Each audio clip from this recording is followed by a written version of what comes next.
ओम। मैं सुरेंद्र प्रसाद सिंह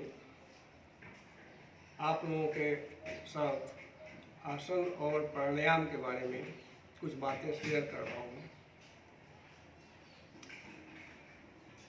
हम अपने शरीर को देखते हैं तो केवल बाहरी भागे दिखाई पड़ती है, लेकिन शरीर के अंदर जो ऑर्गन्स हैं वो देख नहीं पाते हैं।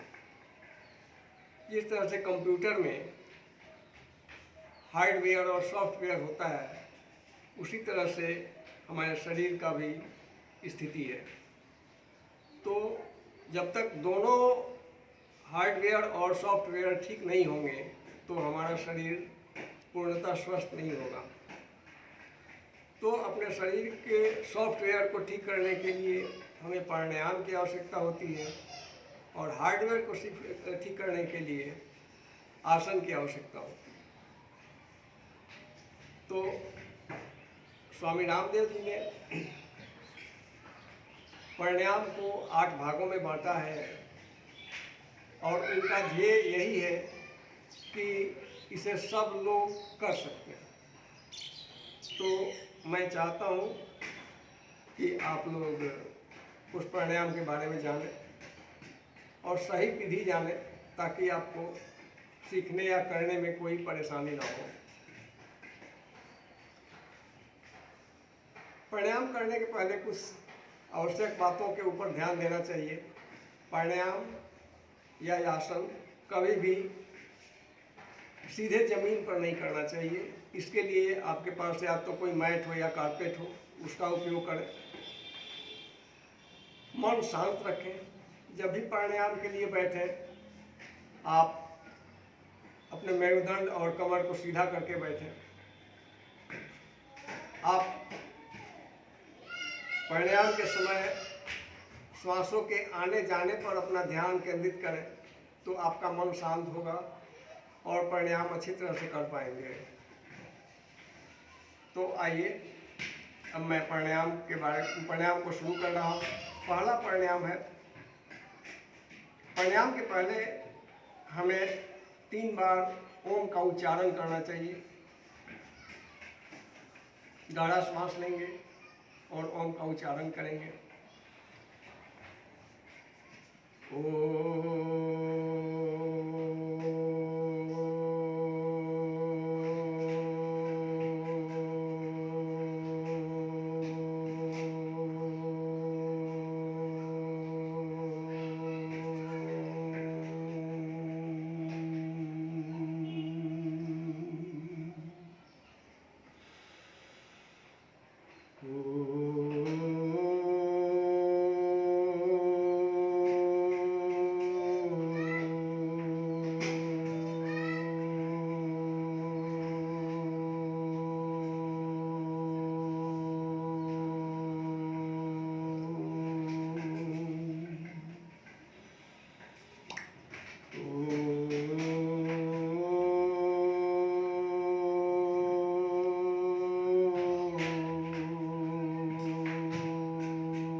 तत्सवितुर्वरेण्यं भर्गो देवस्य धीमहि धियो यो नः प्रचोदयात्।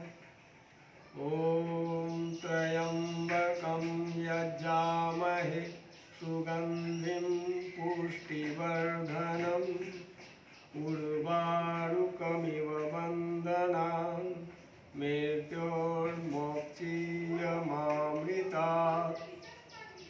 ॐ सहना भवतु सहनो भुनक्तु सह वीर्यं करवावहै तेजस्विनावधितमस्तु मा विद्विषावहै। ओम शांति शांति शांति। हमारा मन शांत रहे, इसके लिए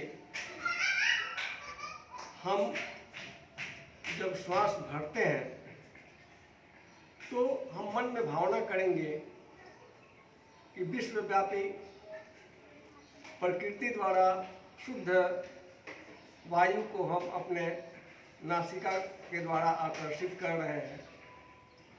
इसे हम जब श्वास भरेंगे इसे हम पूरक कहते हैं।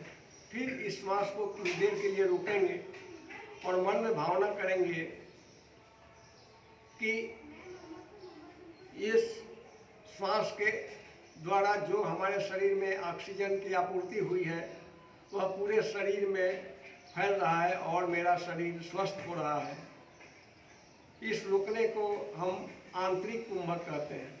फिर श्वास को छोड़ेंगे तो उस समय ये भावना होगी कि मेरे शरीर के जो भी विकार हैं वो इस प्राण वायु के साथ बाहर निकल रहे हैं और फिर इसको हम रेचक कहते हैं।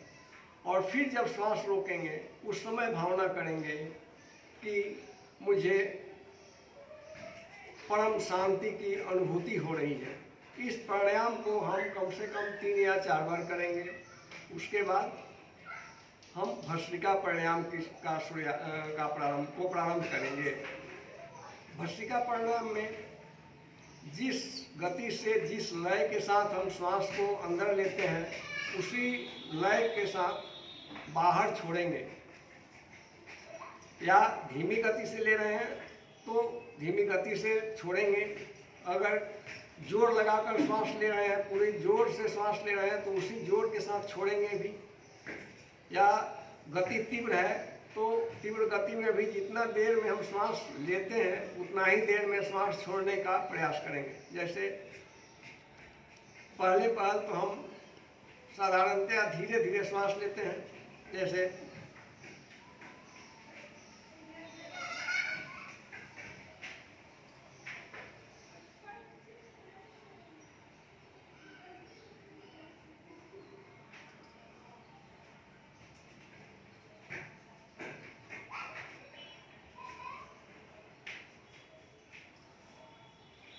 श्वास लेते वक्त हमारा ध्यान ये होना चाहिए कि हमारा जो भी श्वास अंदर जा रहा है पेट नहीं फूलेगा, छाती में फैलाव होगा और छाती में संकुचन होगा।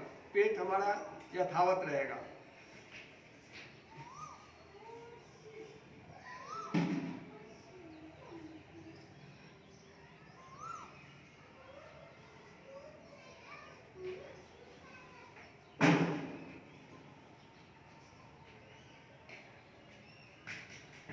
इस तरह से प्रारंभ में जो शुरू करना चाहें भस्त्रिका कर सकते हैं, लेकिन जो थोड़ा अभ्यास कर लिए हैं वे इसे जितना तीव्र गति से लेंगे, तीव्र गति करने का मतलब जितना जोर से लेंगे उतना ही फायदेमंद होगा और उतना ही जोर से छोड़ेंगे भी। जैसे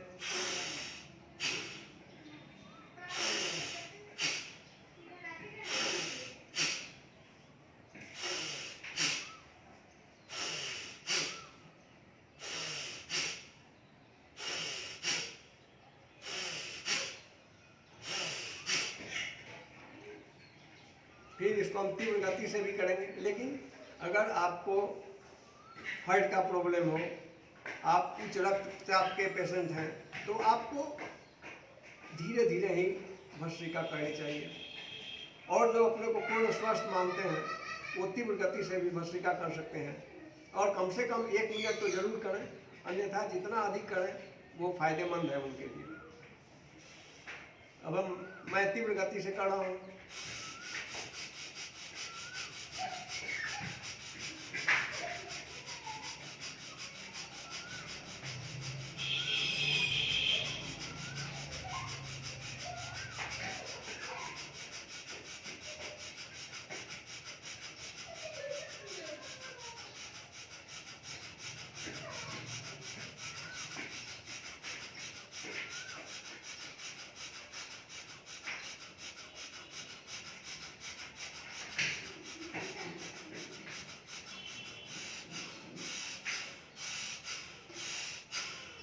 ये तीव्र गति का हुआ।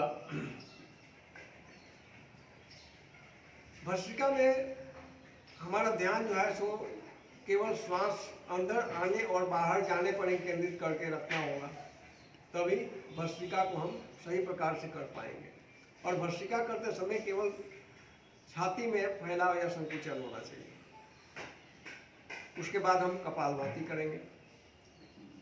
कपालभाति में जिस तरह से भस्त्रिका में हम श्वास लेने और छोड़ने दोनों पर ध्यान केंद्रित करते हैं, लेकिन कपालभाति में हम केवल श्वास छोड़ने पर ही जोर देंगे और श्वास को इतना झटका से छोड़ेंगे कि हमारा पेट जो है सो पीठ की ओर लगेगा।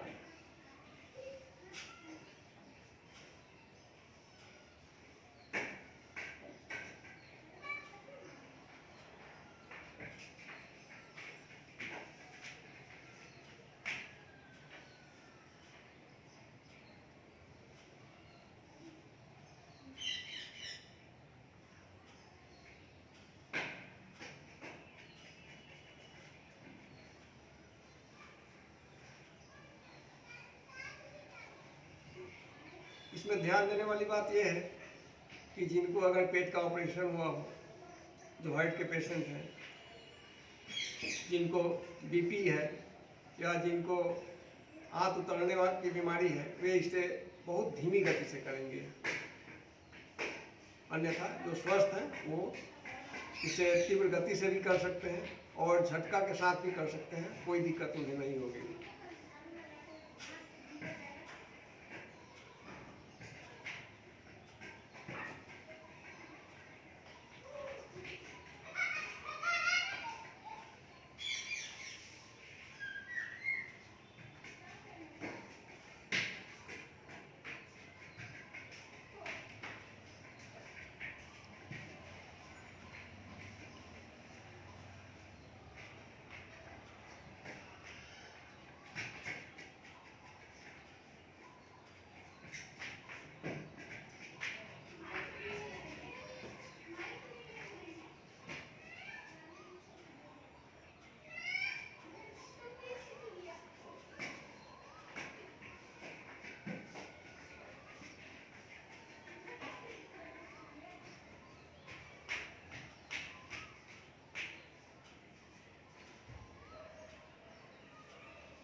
ये साधारण कपालभाति है, इसको हम तीव्र गति से भी कर सकते हैं।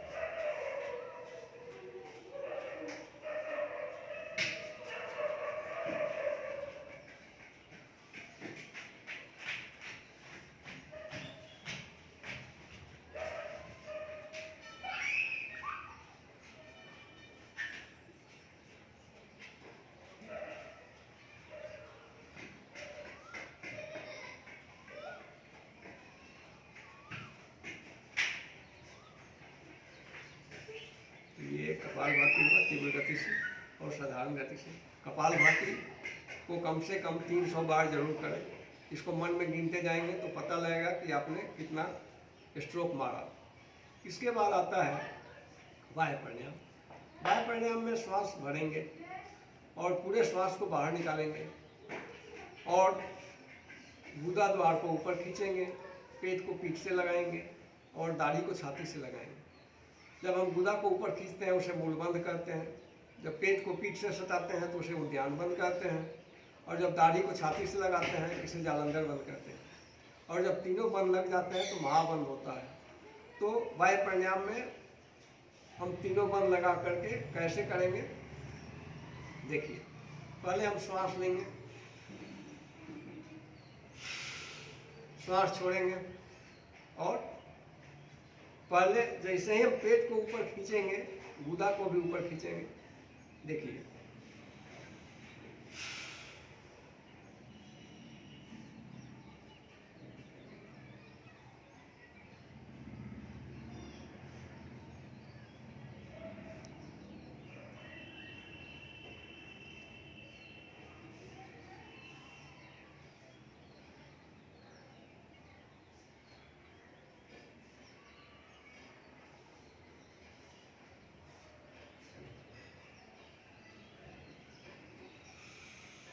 इसको भी 3 से 5 बार करेंगे।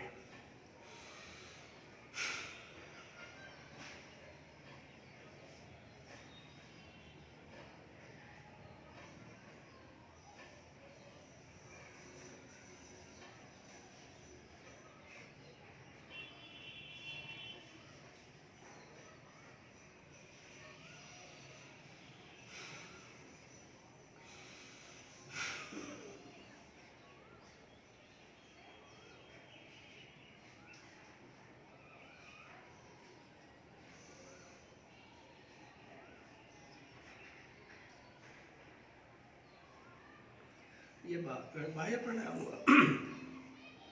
इसके बाद आता है अग्निशार। अग्निशार में हम पूरे श्वास, गहरा श्वास लेंगे और पूरे श्वास को निकाल करके बाहर ही रोक लेंगे और पेट को आगे पीछे करेंगे। ऐसे कम से कम जितना अधिक हो उतना बार करेंगे। देखिए,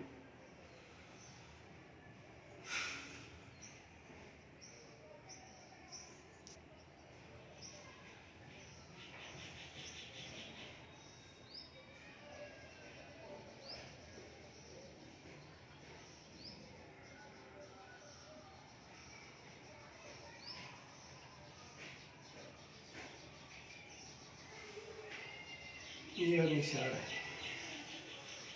अगर भस्त्रिका, कपालभाति, बाह्य प्राणायाम और अग्निशार को अच्छी तरह से कर लिया जाए तो हमारे शरीर का 90% बीमारी जो है सो स्वतः खत्म होने लगेगा और बीमार होंगे ही नहीं। क्योंकि जो भी बीमारी का कारण होता है हमारे पेट से ही शुरू होता है। और ये इन प्राणायामों को करने के बाद हमारा पेट, गर्दन से नीचे और कमर से ऊपर तक का सारा अंग जो है सो एक्टिव हो जाता है और हमें बीमार होने की संभावना कम हो जाती है। इसके बाद अनुलोम विलोम है। अनुलोम विलोम में हम दाहिना नाक बंद करते हैं, बायां से श्वास लेते हैं, फिर बाएं नाक को बंद करते हैं, दाहिना से श्वास छोड़ते हैं, फिर दाहिना से श्वास लेते हैं और बायां से छोड़ते हैं। यह एक राउंड हुआ। इस तरह से कम 50 राउंड जरूर करें। जैसे देखिए,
ये अनुलोम विलोम हुआ।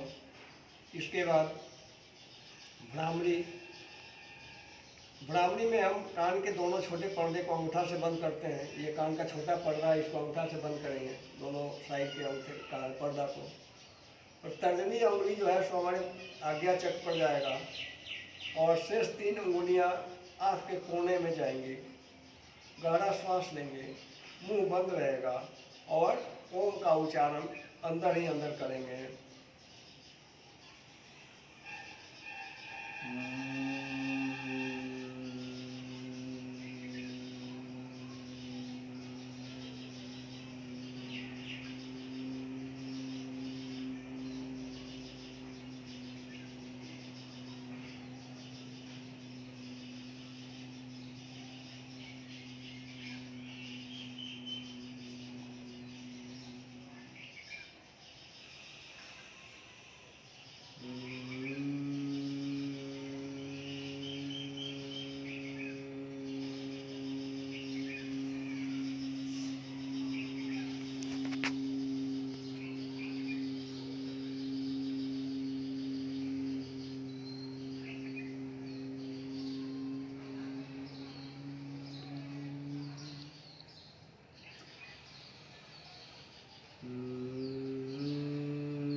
इसके बाद उद्गीत है।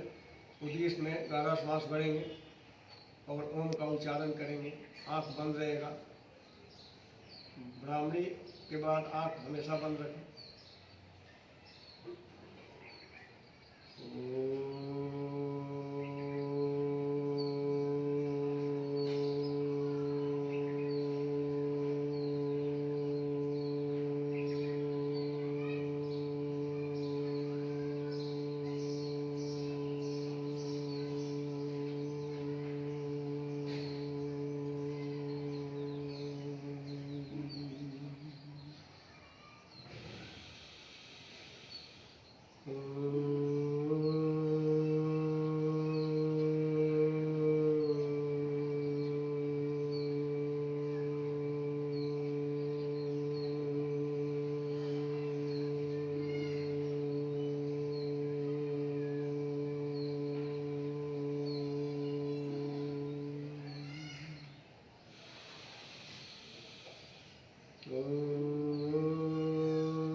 दोनों हाथों को आपस में रगड़ेंगे।